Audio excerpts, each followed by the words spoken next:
¿Se acuerdan que le dije que David había cometido errores? Pero no hablamos de los errores todavía, ¿verdad que no? Hablamos solamente de los obstáculos que venció David. ¿Ok? Que decían que era muy pequeño, que decían que estaba muy chiquito. Y bueno, muchos obstáculos que tenía. Entonces, ya que David había vencido esos obstáculos, ya que David había vencido a lo que pensaban los demás, ya que David había vencido también a Goliat, ya que David había vencido con las armas de él, no con la armadura de Saúl, ahora ya David parecía que tenía la victoria, ¿cierto? Ya había sido ungido David. Y entonces no terminaríamos si hablo la vida completa de David. Pero quiero tocar estos puntos principales. Si usted quiere estudiar la vida de David, usted puede estudiarlo en 1 y 2 de Samuel. Está en otras partes de la Biblia, pero en 1 y 2 de Samuel usted puede encontrar la historia completa para que pueda entenderlo más. Pero los puntos que quiero tocar ahora es, ya después que venció David a Goliat, ¿se acuerdan? ¿Se acuerdan que lo venció? ¿Right? So, después que lo venció, todo parecía que iba a estar bien. Es más, yo creo que si usted hubiera vencido a Goliat, quizás usted se imaginaría, wow, derroté al más grande que estaba tratando de destruir al pueblo de Israel, que estaba ofendiendo al pueblo de Israel. Y usted pensaría, bueno, me van a dar tesoros, me van a dar a la hija del rey, como le habían dicho la palabra, y entonces todo pensaría que todo iba a estar bien, ¿verdad? ¿Qué fue lo que pasó después? Cuando leemos la historia de David, después que venció esos obstáculos, ahora David se encontraba en una situación donde el rey Saúl le había agarrado celo. ¿Alguna vez te has sentido que alguien está celoso de lo que tú tienes? ¿Que alguien está celoso de tu vida? ¿Que alguien está celoso de la alegría que tú tienes? ¿Verdad que sí? ¿Que alguien está celoso de cómo es que tú estás alegre? Es más, hay personas que tienen muchas cosas, ¿cómo se dice? Posesiones, carros, dinero, casas. Mas sin embargo, la persona que a veces no tiene mucho o no tiene todas esas cosas está más feliz que otros. Explíqueme cómo eso puede ser. ¿Cómo puede ser? ¿Cómo puede ser que yo me siento bien contento? Yo me siento feliz, yo me siento bendecido con la familia que tengo, con conocerlos a ustedes. Pero hay personas que a lo mejor tienen carros lujosos, tienen casas grandes y están solos en su casa. No tienen esposa, no tienen hijos, no tienen familia. Y hay un vacío en sus corazones. Entonces, Saúl empezó a envidiar a David. ¿Por qué? Porque el pueblo se ha dado cuenta de que Dios estaba con David. Dice, inclusive había a lo que decía el pueblo, Saúl mató a 1000 y David a sus 10,000. Y eso provocó en Saúl un celo. Se daba cuenta de que era más grande la popularidad de David que la popularidad de él. Y yo te voy a decir algo, nunca te compares a nadie. Nunca te compares a nadie. En el momento en que tú te empiezas a comparar con otra persona, vas a dejar de ser feliz. ¿Por qué? Porque vas a querer tratar de igualar algo que no está diseñado para ti. Como la armadura de Saúl no estaba diseñada para David. Sí estaba grande, quizás estaba lujosa, pero no hubiera podido matar a Goliat. Mas sin embargo, David peleó como él sabía y ganó. Nunca te compares a nadie más. Sé tú mismo y sé feliz. Que el Señor te ha puesto en ti una gracia única. Nunca te compares con nadie más. Porque en el momento que te compares vas a empezar a ver los defectos en las demás personas y vas a querer ser quizás mejor que la otra persona, o vas a decir por qué le hacen más caso a esa persona que a mí, por qué está pasando esto. No, eso simplemente te va a traer amargura. Amén. No te compares. Entonces Saúl empieza a perseguir a David, ¿verdad? Venció los obstáculos, pero ahora David se encontraba en una situación que tenía que huir por su vida. Tenía que huir porque el rey Saúl lo quería matar. Entonces quiero que vaya conmigo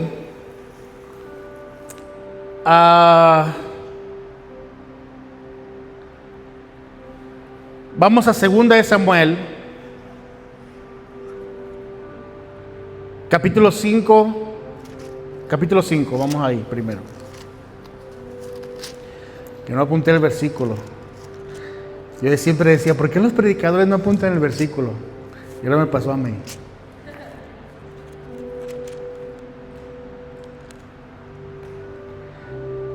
¿Ok?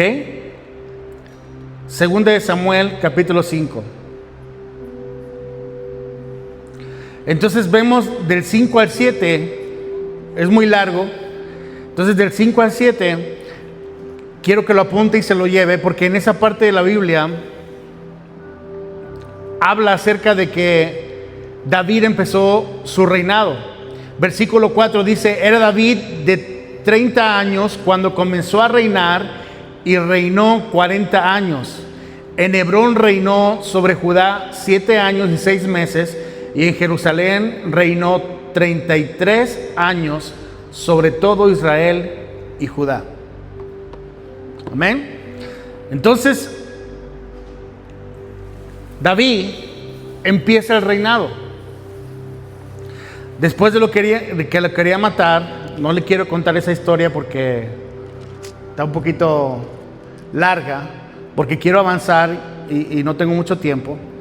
Pero en todo ese transcurso que Saúl que perseguía a David y lo quería matar, hubo una oportunidad en la que David tuvo la oportunidad de matar a Saúl. David tuvo la oportunidad de matar a Saúl. Dios se lo había entregado. ¿Y sabe qué hizo David? No lo mató. No lo mató. Sino que David dijo, Dios me guarde, Dios me libre de yo tocar al ungido de Jehová.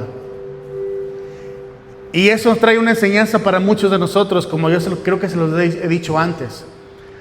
No importa la persona que ha servido al Señor por muchos años, que ha predicado, que ha levantado iglesias. Si en algún momento esa persona llega a fallar o llega a caer, yo le recomiendo que usted nunca critique a esa persona. Ore para que se levante esa persona, ore para que su relación sea restablecida y pueda alcanzar gracia delante de Dios. Porque aunque en el momento falló, la gracia de Dios también puede alcanzarlo y lo puede levantar Dios más adelante. Pero que usted nunca hable de un siervo de Dios. Yo sé que a veces uno puede criticar y dijo, no, pero esa persona cómo pide dinero, o esa persona cómo habla de esto, o aquel pastor se divorció, y es tan fácil juzgar, pero es más difícil aguantarse la boca y no decir las cosas. ¿Verdad? ¿Verdad que sí? Somos prontos para hablar, pero la Biblia dice que debemos ser tardos para hablar y prontos para escuchar. Tenemos que llegar a ese nivel. Amén. Entonces nunca hable de alguien. Entonces David le perdonó la vida a Saúl. Después, cuando David empieza su reinado, ya no tenía esos obstáculos que eran externos. Entonces ahora David tenía que lidiar con un problema que estaba interno. Ya no había Goliats, ya no había osos, ya no había leones. Ahora tenía que lidiar él con su propia carne, con su propia vida. Entonces, en esta noche quiero que aprenda que después de que usted venza obstáculos, después de que Dios le dé la victoria por situaciones, después de que Dios le dé cosas, le haga un milagro, pueda ver la mano poderosa de Dios en su vida, pueda ver que Dios le responde, que usted nunca se olvide de Dios. En el principio, cuando David venció los obstáculos, vemos la palabra de Dios que él a cada rato decía que consultaba al Señor. Pero cuando él ya fue rey, llegó un punto donde él ya empezó a lidiar con lo que es la carne. Y vamos a ver a qué me refiero. Amén. Vamos a 2 de Samuel, capítulo 11. Vaya conmigo, que así lo vamos a leer. 2 de Samuel, capítulo 11. Miren lo que dice. Aconteció el año siguiente, en el tiempo que salen los reyes a la guerra, que David envió a Joab y con él a sus siervos y a todo Israel, y destruyeron a los amonitas y sitiaron a Rabá, pero David se quedó en Jerusalén. Escuche, era un tiempo de guerra. David mandó a Joab, a sus siervos y a todo Israel, pero David se quedó en Jerusalén. ¿Está conmigo? Final del versículo 1 dice, y David se quedó en Jerusalén. Y miren lo que pasó, versículo 2. Y sucedió un día, al caer la tarde, que se levantó David de su lecho y se paseaba sobre el terrado de la casa real, y vio desde el terrado a una mujer que se estaba bañando, la cual era muy fea. No, era muy hermosa, ¿verdad que sí?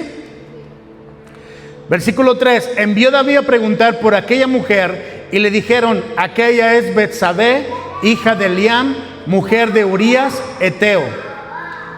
Y envió David mensajeros, y la tomó y vino a él, y él durmió con ella. Luego ella se purificó de su inmundicia y se volvió a su casa. Mire lo que pasó con David por no ir a la guerra. ¿Dónde tenía que estar David? En la guerra. ¿Dónde tenía que estar David?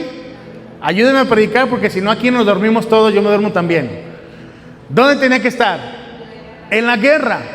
Pero no fue. ¿Por qué? No sé. Pero no fue a la guerra.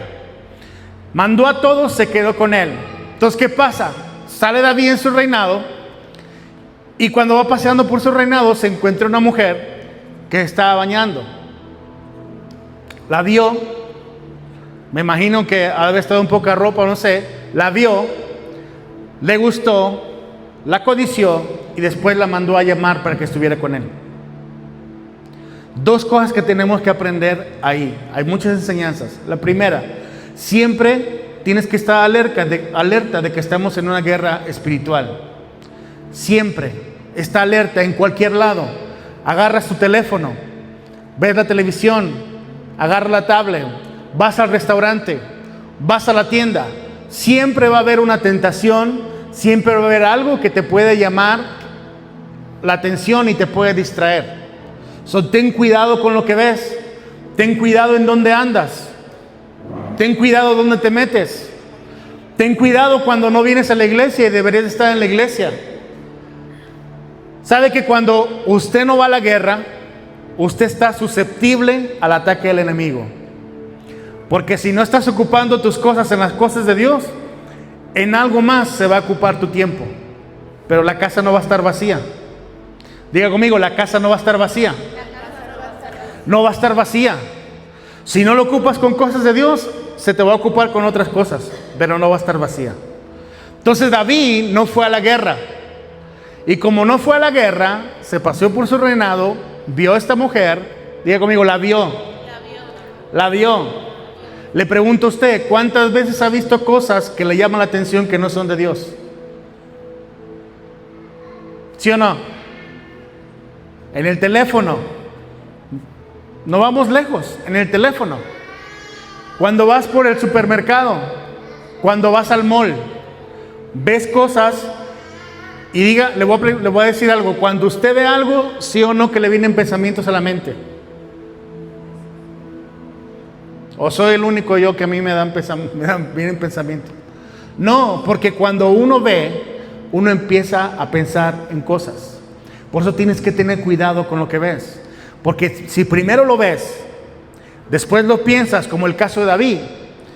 David pasó al siguiente paso, dice que mandó a traer a esa mujer y se acostó con ella.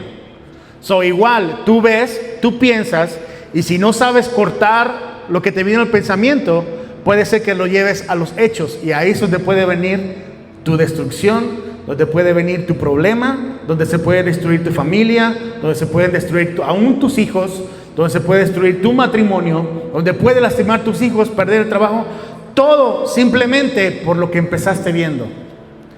Tenemos que tener cuidados, hermanos, jovencitos, mujeres, hombres, todos tenemos que tener cuidados. Ninguno de nosotros está excepto de cometer un error.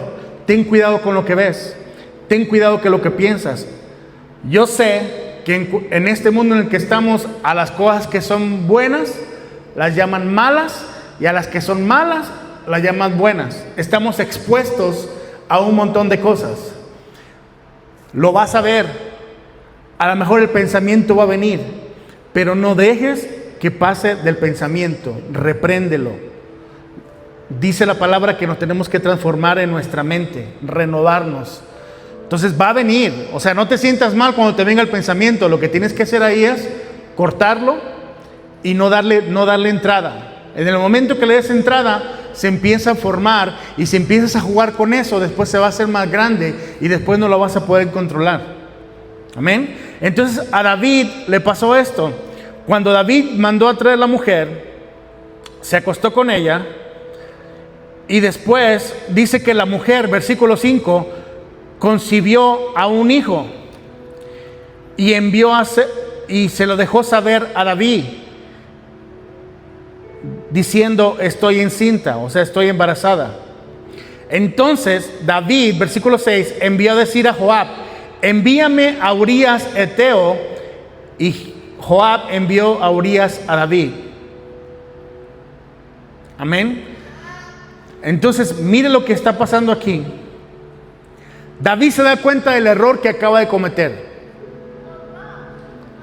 David se da cuenta del error que acaba de cometer. Se da cuenta que la mujer está casada. Entonces ahora manda a traer a Urías, que era el esposo de Betsabé. Y él empieza a hacer ahí como que una obra, empieza a hacer un plan, en el punto de que, lo vamos a leer ahorita, de que manda a Urías que vaya al frente, lo manda a la guerra y lo manda que lo pongan enfrente. ¿Sabe por qué? La pastora dice para que lo mataran. ¿Quién más dice algo? Sí, ¿verdad? Ah, si la pastora lo dice, sí dice. No, lo mandó enfrente para que lo mataran. Lo que hizo fue eliminarse el problema.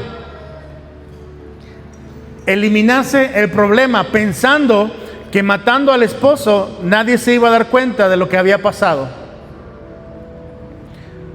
Amén.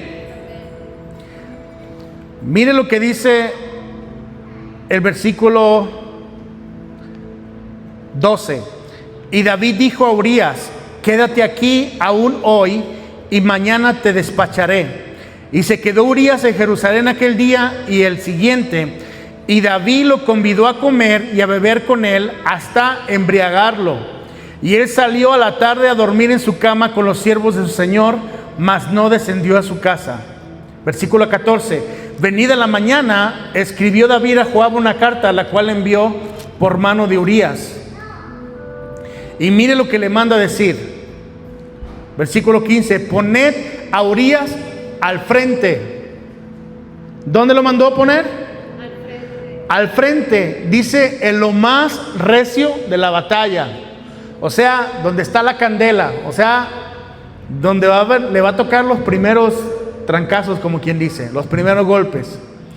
Y dice: y retiraos de él, para que sea herido y muera.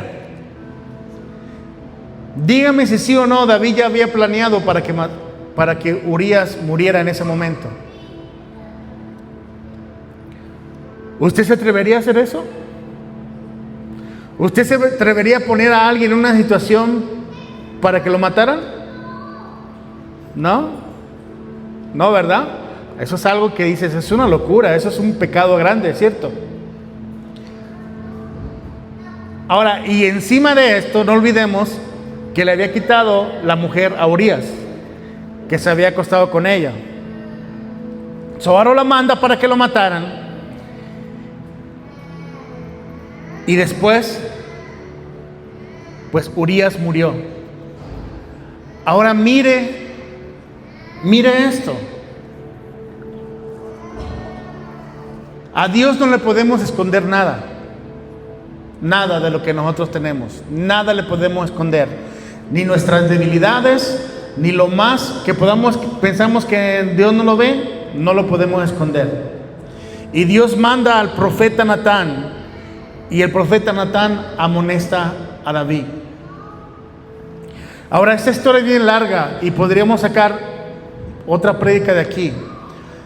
Pero yo quiero, lo que quiero que usted vea es de que David ahora estaba lidiando con lo que es la carne, con lo que es los deseos de la carne. ¿Qué es lo que le gusta a la carne? Bueno, diferentes somos nosotros.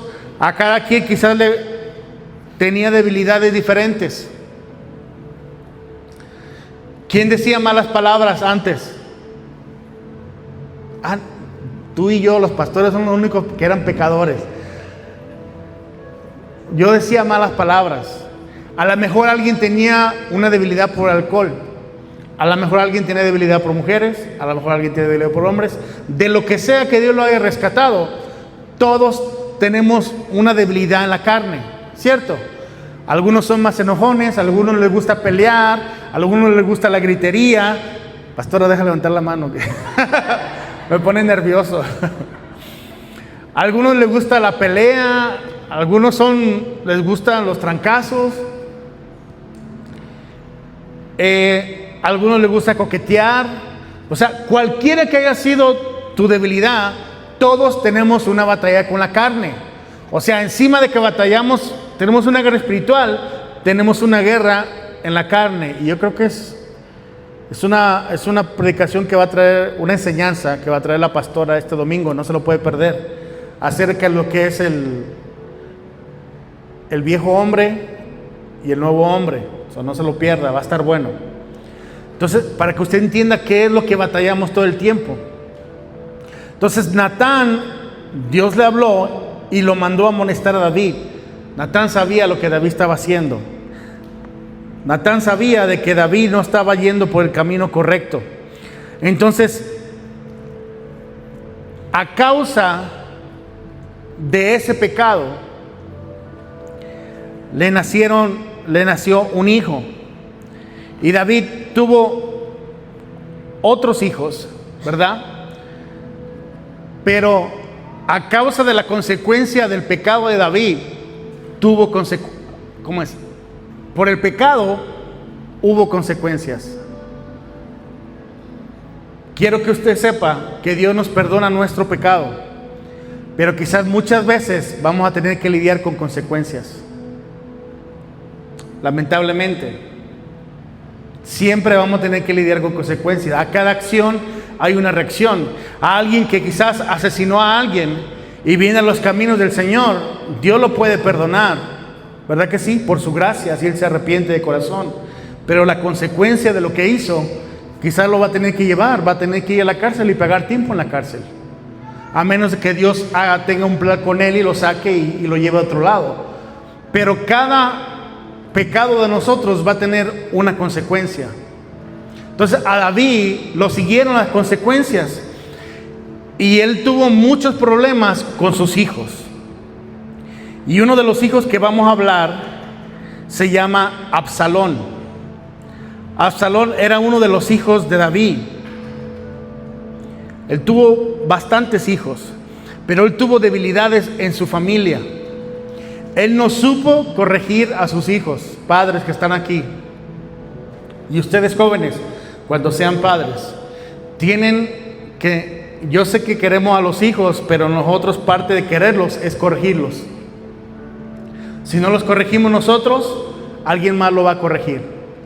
Si no lo corregimos en la casa, los va a corregir el policía allá afuera, los va a corregir el juez, los va a corregir alguien más. Y yo no sé usted, pero yo no quiero ver a mis hijos en la cárcel. Yo quiero ver a mis hijos prosperados, victoriosos y bendecidos.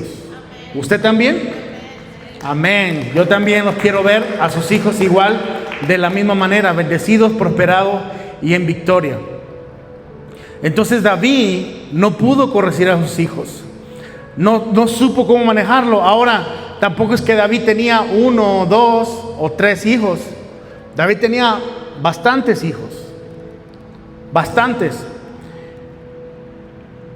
Entonces, uno de ellos se llamaba Amón y él abusó de su hermana Tamar. Eso está en 2 de Samuel capítulo 13. Abusó de ella. Y cualquier padre lo que hubiera hecho es ir y corregir de una u otra manera.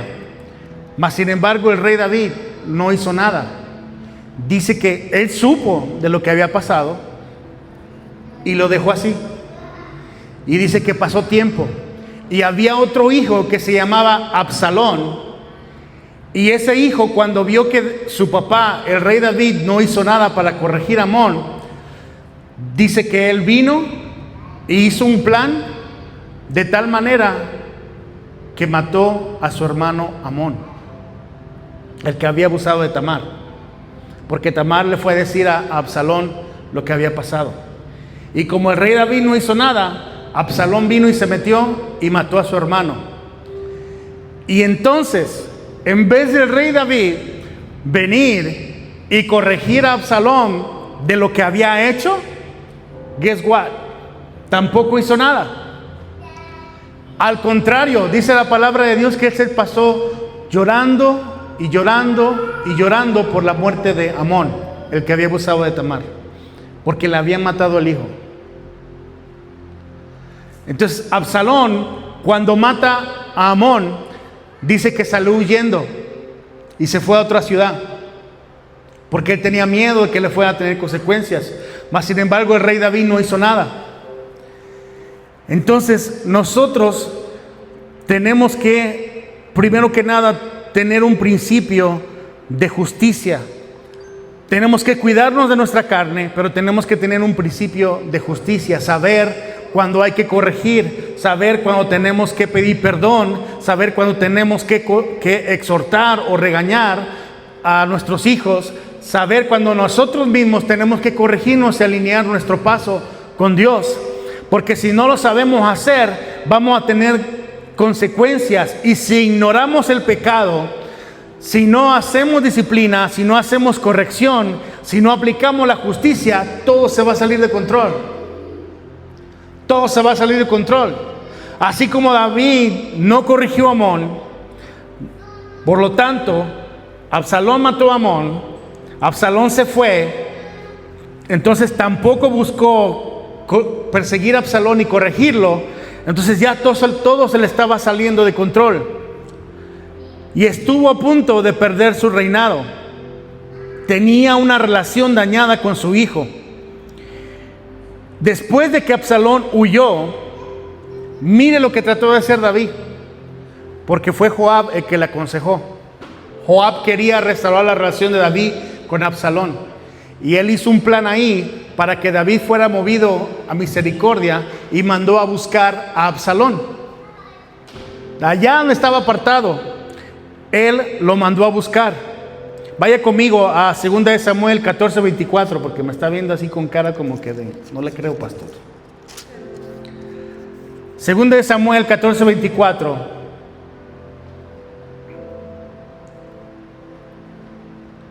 No, desde el 22 vamos a leer. Mire.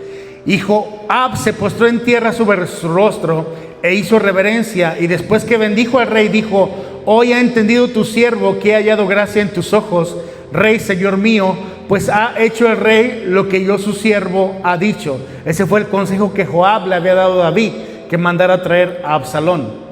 Está en el versículo 21. Versículo 23. Se levantó luego Joab y fue a Jesús y trajo a Absalón a Jerusalén. Versículo 24. Mas el rey dijo: váyase a su casa y no vea mi rostro. Y volvió Absalón a su casa y no vio el rostro del rey. O sea, David manda a traer a Absalón. Yo pensaría, ¿no? O sea, mi hijo se fue porque está huyendo, está enojado conmigo. Si lo mando a traer, lo que yo voy a hacer es que voy a hablar con él. Oye, ¿qué pasó? ¿Por qué hiciste esto? Y tratar de arreglar la situación, porque eso es lo que trata de hacer un padre con el hijo. Pero entonces David mandó a traer a Absalón, pero lo primero que dijo es: no quiero verlo, que se vaya para su casa, no quiero ver su rostro.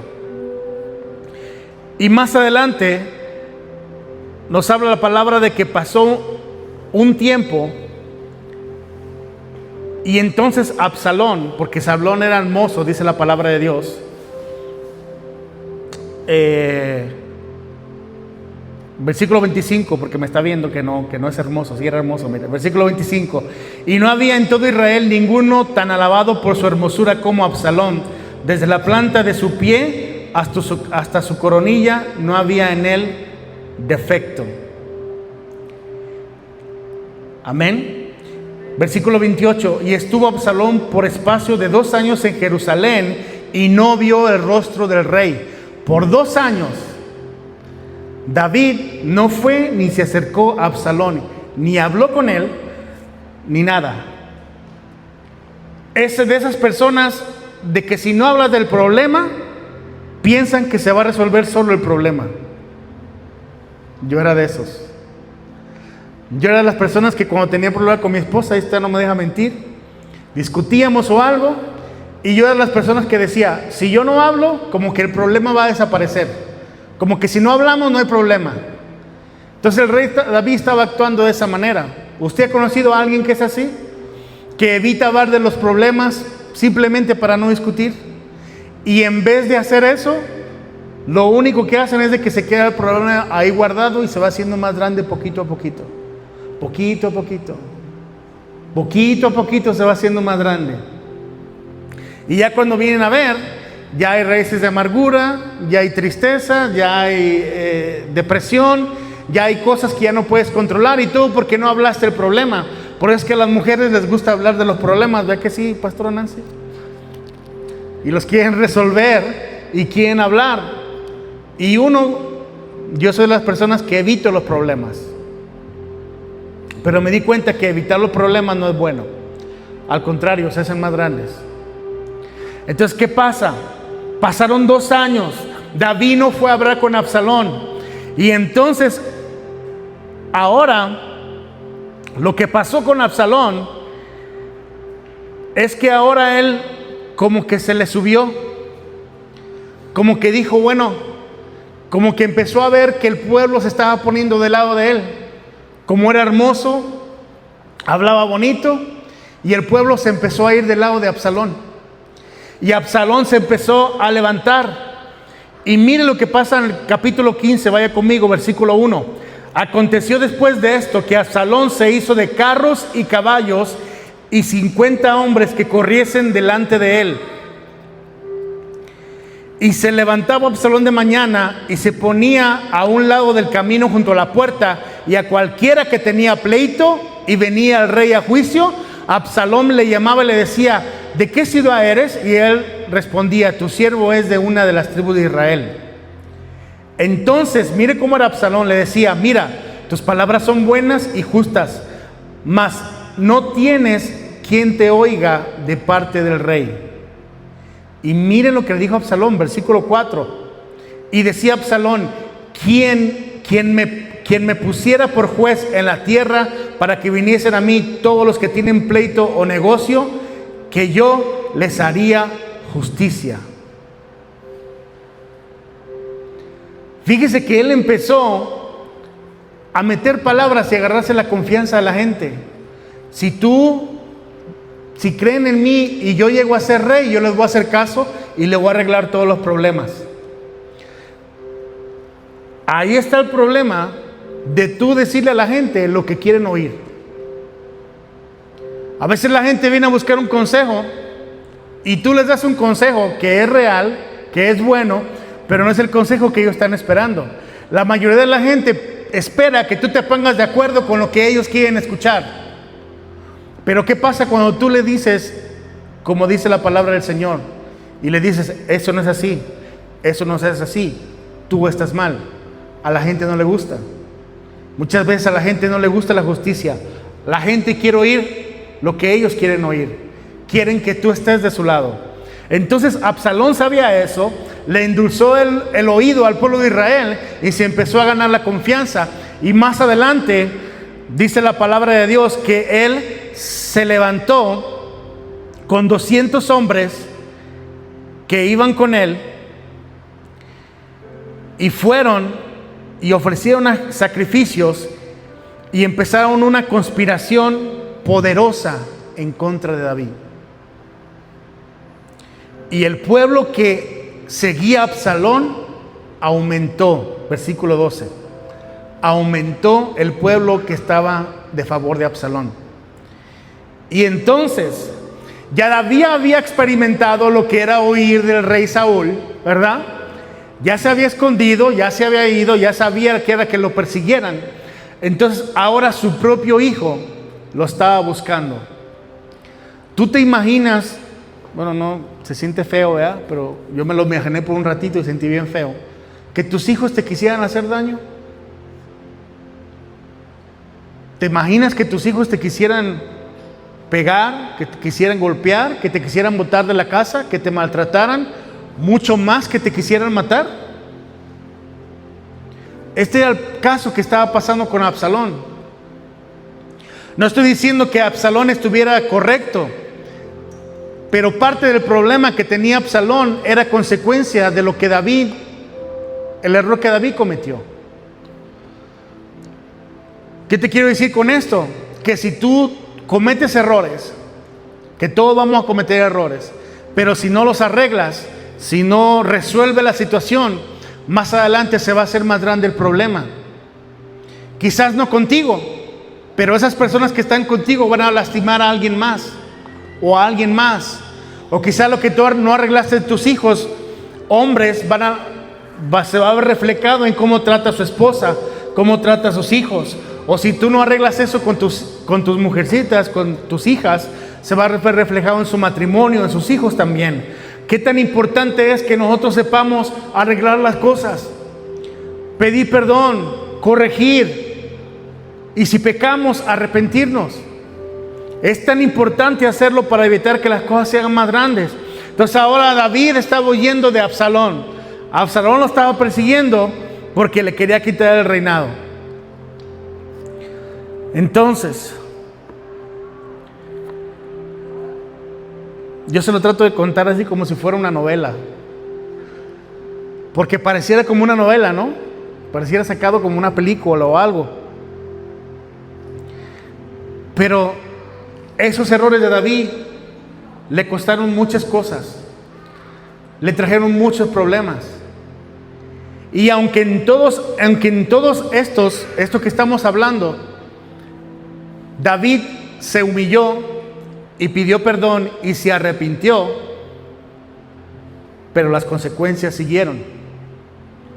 Entonces tenemos que entender que si nosotros pecamos, tenemos que saber que vamos a tener que lidiar con consecuencias de una u otra manera. Tenemos que arrepentirnos, hermano. Tenemos que cuidarnos de lo que decimos, de lo que hablamos, de cómo nos comportamos. No podemos nada más portarnos bien aquí cuando venimos a la iglesia y cuando estamos allá afuera actuar de otra manera. Porque eso no es lo que Dios quiere. No podemos engañar a Dios. Quizás podríamos engañar a la familia, a la esposa, a los hijos, pero a Dios no lo puede engañar. Tenemos que tener cuidado, guardar nuestro corazón. Entonces, imagínate. Ya voy a terminar con la introducción. No, ya voy a terminar, en serio. Imagínate, quiero que te pongas a pensar ahora, en este día, ahora mismo, 2025, en abril. Nos encontramos a una persona que es adúltera. ¿Verdad? ¿Saben lo que es una persona adúltera, no? Nos encontramos a una persona que es adúltera. Nos encontramos a una persona que es homicida o un asesino. Nos encontramos a un mal padre, una persona que no puede tener control de sus hijos y que no sabe corregir a sus hijos. ¿Tú verías a esa persona como que es un hijo de Dios? No, ¿verdad? ¿Tú pondrías a esa persona quizás a predicar o a dirigir una alabanza o algo? Si por menos de eso, por menos de eso, a veces pensamos que la gente no se merece allá participar del altar. Pero yo tengo algo bien en claro, hermano. Y por eso cuando yo les he dado la oportunidad a todos ustedes que han pasado aquí al altar, que han pedido la ofrenda, o que están tocando un instrumento, ¿verdad? O que están cantando, o que están haciendo algo. Yo tengo algo bien en claro y estoy con la historia de David. La gracia y la misericordia de Dios va más allá que el juicio humano. No estoy diciendo que una persona que peca deliberadamente le vas a dar el altar, de ninguna manera, porque ese no es el ejemplo de David.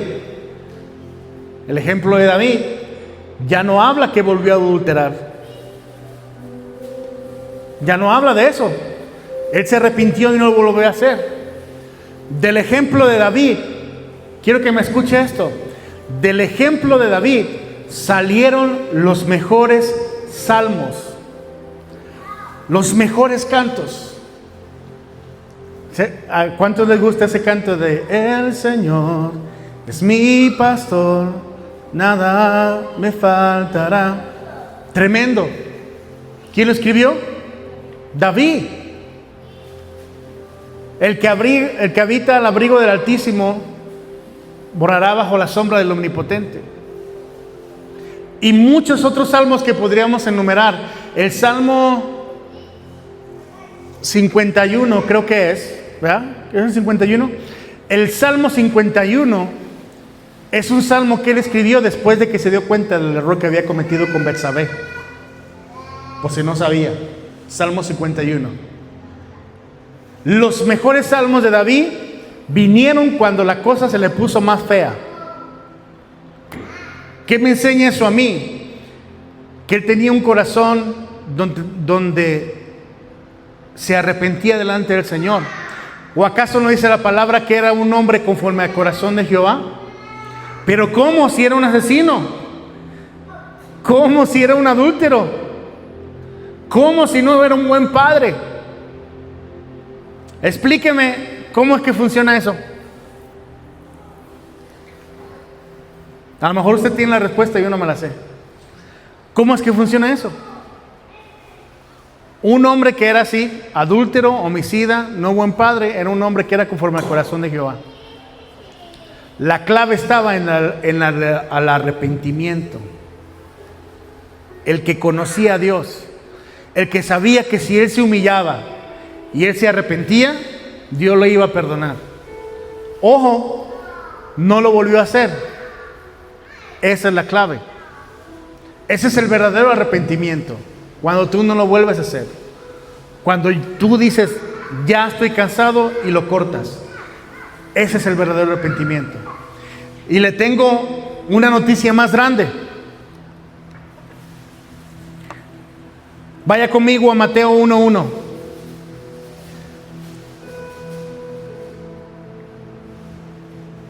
Entonces, cerrando, David venció los obstáculos, ¿verdad? ¿Verdad que sí? Después David batalló con su carne, batalló con sus decisiones, tomó malas decisiones, tuvo consecuencias, casi pierde su reinado, pero en todas las situaciones se arrepintió, ¿verdad que sí? La Biblia dice que era un hombre conforme al corazón de Dios, ¿verdad? Ahora vaya conmigo, Mateo 1:1. Libro de la genealogía de Jesucristo, hijo de ¿quién? De David, hijo de Abraham. Ahora vaya conmigo, Lucas, capítulo 1, versículo 32 y 33. Lucas 1, 32 y 33. ¿Qué dice? Miren, este será grande y será llamado Hijo del Altísimo. Y el Señor Dios le dará el trono ¿de quién? ¿De quién? De David su padre. Y reinará sobre la casa de Jacob para siempre. Y su reino no tendrá fin. Hablando de Jesús. ¿Pero de dónde vendría? De David su padre. Hechos capítulo 13, versículo 22 a 23. aquella persona que quizás el pueblo de Israel criticó y que dijo, no, sí, vámonos con Absalón, y que quisieron destruirlo y que quisieron quitarlo de rey y que quisieron quizás destronarlo y que querían matarlo aún su propio hijo. Mire, Hechos 13, 22 y 23 dice, quitado les levantó por rey a David, de quien dio también testimonio diciendo, he hallado a David, hijo de Isaí, varón conforme a mi corazón, quien hará todo lo que yo quiero. De la descendencia de ¿quién? ¿Quién? David. De la descendencia de David, y conforme a la promesa, Dios levantó a Jesús por Salvador a Israel. Yo no sé tú, pero yo le estuviera dando un aplauso a Dios ahí, bien fuerte, porque de aquella persona que fue un adúltero, que fue un homicida, que fue un mal padre, que cometió muchos errores, que lo quisieron matar, que lo persiguieron, que le querían quitar el reinado, solamente por arrepentirse, por conocer a Dios, fue llamado un hombre conforme al corazón de Dios. Y de David fue que vino Jesús. ¿Y quién es Jesús para nosotros? Nuestro Salvador, ¿verdad? Si no fuera por Jesús, tú y yo en vano estuviéramos aquí reunidos. En vano estuviéramos aquí si no fuera por Jesús. ¿Qué pasa si hubieran cortado a David? ¿Qué pasa si nadie hubiera tomado en cuenta a David? ¿Qué pasa si David no hubiera vencido los obstáculos que le estaban poniendo los que estaban alrededor? ¿Qué pasa si David no se hubiera arrepentido? ¿Cómo hubiera sido la historia? No sabemos. Pero la Biblia dice, por todos los versículos que acabo de decir, que de ahí de David llegó nuestro Señor Jesucristo, el que nos dio salvación a ti y a mí. ¿Qué quiero decirte? Que cuando nosotros, aunque cometamos errores, si nos arrepentimos, Dios nos perdona. Si tomamos malas decisiones, si nos arrepentimos, Dios nos perdona.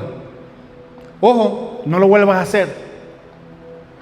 Y más adelante, ya seas tú, o tus hijos, o los hijos de tus hijos, o los hijos de los hijos de tus hijos, van a seguir expandiendo el evangelio a otras personas, salvando a aquel que está perdido, haciendo la obra del Señor. De ahí van a salir predicadores, de tu familia van a salir predicadores, van a salir evangelistas, van a salir maestros, van a salir adoradores, van a salir personas que van a trabajar en el reino de Dios. Pero tú eres el que tiene que hacer la diferencia. Nosotros somos los que tenemos que arrepentirnos. Nosotros tenemos que marcar un ahora en adelante que va a ser diferente. Un parteaguas. Si en la casa tuya o en tus padres o tus abuelos hay una historia de divorcio, que el divorcio se termine ahí. Que tú digas, yo no me voy a divorciar. Quizás cometí un error, quizás ya me divorcié. Pero he conocido al Señor y ahora cancelo todo divorcio en mi vida. Y de ahora en adelante, y tú habla esa palabra sobre tus hijos. Mis hijos no se van a divorciar. Mis hijos van a ser marido de un solo mujer o esposa de un solo hombre y no se van a divorciar. Mis hijos, los hijos de mis hijos y toda mi descendencia va a ser bendecida. Todos mis hijos, mis nietos. Y habla bendición sobre tu familia. Habla bendición sobre tus hijos. Amén. Amén. Aleluya. Le voy a dar 3 bolsas de chips a la que dijo amén allá atrás. Entonces, ¿qué pasa? De un rey imperfecto, ¿verdad? De un rey imperfecto, en la descendencia salió el rey perfecto, el rey de reyes y señor de señores, el perfecto sacrificio, Jesús.